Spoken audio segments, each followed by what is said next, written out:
Scanning for audio. Hello, welcome to a Tin Dog podcast. I'm going to be talking about Dark Gallifrey 1.2 Morbius 2.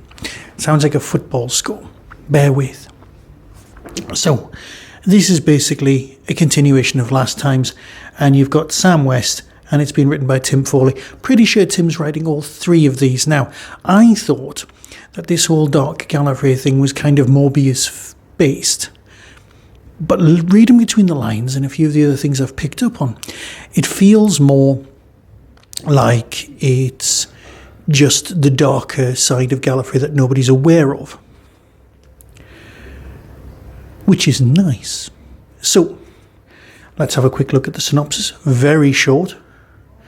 When disaster strikes the Proteus, Captain Argento and her crew must fight for their lives and the fate of all Time Lords. But what's out there in the ice? Who hides in the impossible temple? As loyalties shift and secrets emerge, the cult of Morbius lies in wait to bring about the General's return. Now, as I said last time, the whole rise of Morbius, the Morbius taking on Gallifrey, all of that business, that happens before this. This is... It's Moby Dick, it's Mutiny on the Bounty, it's a host of old sailing ships, and let's face it, the sound effects imply that this is a sailing ship of some sort, a sort of solar sailing ship that can travel through the vortex. And why am I alright with that? And I'm not alright with TV Doctor Who. Oh, the inside of my head is not good. Let's not rant about TV Doctor Who. This is in praise of this version of this story. Because Morbius is indeed a camp mega-villain, but is so damn scary. Oh yeah. Sam West's portrayal as Morbius is brilliant because he is, as they say in the narration, and there is narration, incredibly charismatic and incredibly intelligent, and lots of very scary things.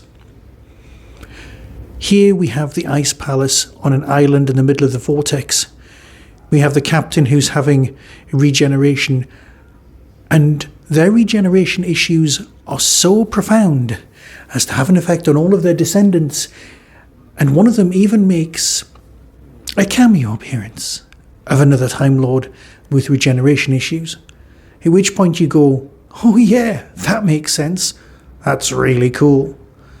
I wonder if you have to pay someone like a special fee for appearing as a one-off for a few lines. Oh, that's up to bigfinish, that's not up to me. I know on TV that's a very scary concept, having someone just do a cameo, because you have to pay them a performance fee. That's not important. What is important is that this is part 2 of a cracking trilogy. And if it existed as one box set, I would have just devoured it all in one go. But because it's coming out at one a month, and that does keep the price down, it's just plain captivating. That's a word I want to use.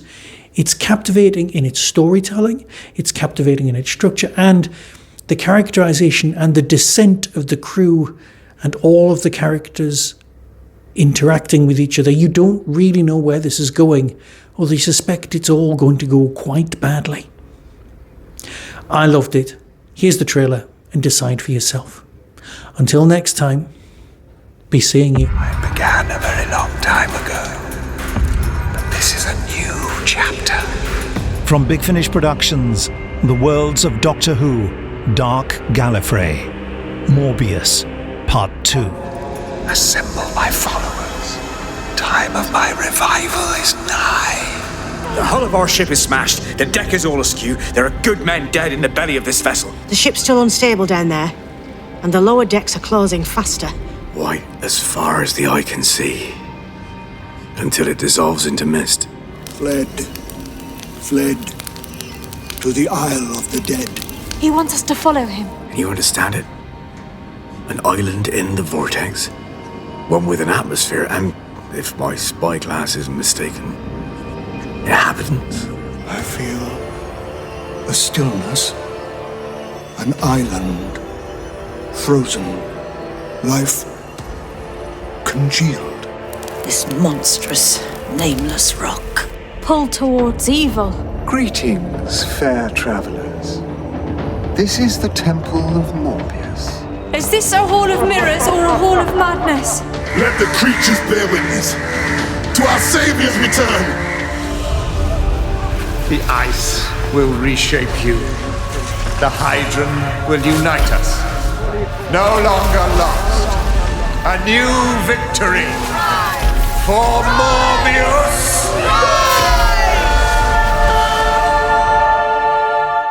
Big Finish, for the love of stories.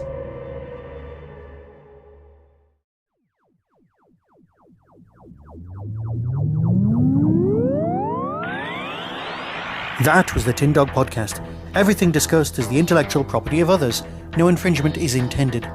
For early access to reviews, follow the show on YouTube or Twitter @Tin Dog Podcast. To contact the show, email tin-dog@hotmail.co.uk. The Tin Dog Podcast is a founder member of the Doctor Who Podcast Alliance.